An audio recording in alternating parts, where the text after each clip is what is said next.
It all got started in 1963. Can you believe that? I can't. And I was invited to come teach here while I was teaching at Fort Thomas. And I've been blessed ever since. I'm so glad it happened.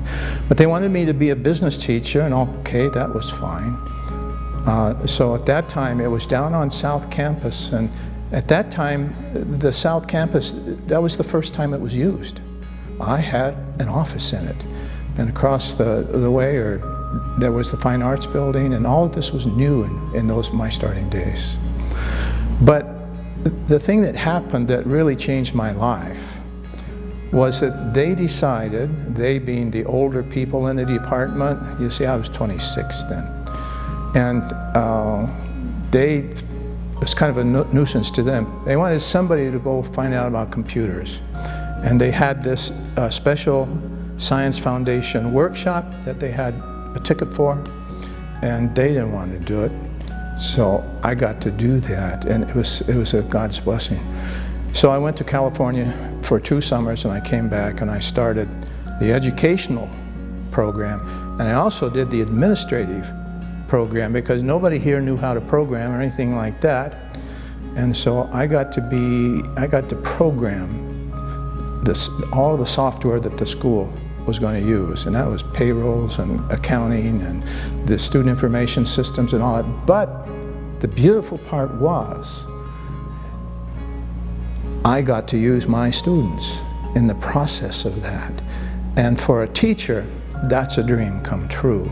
To be able to take your students and put them in a real environment and let them write some programs and things that are really going to be run, maybe 2 or 3 o'clock in the morning on Sunday in order to get a payroll done, but they experienced that and they did really well.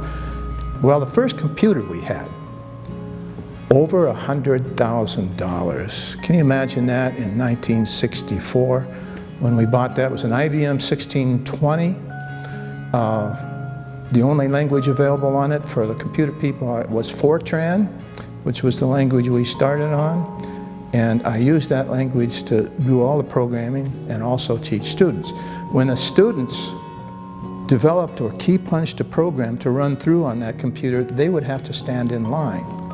And this again was in the bottom of the computer center at that time, which was Old Main, which probably was right in here someplace, very close. 3-story building, and we were in the basement. That's where they always put computers. But the students would have to stand in line. They might have 25 students in a line, and they may not get to run their program that first time, so they'd have to come back. And so it was fun. I thought it was fun. I just found out I was a real computer nerd. I loved to do what I was doing, but most of all, I was passionate about teaching. So I was blessed. I am Ed Hunter, and I'm a fighting Gila monster.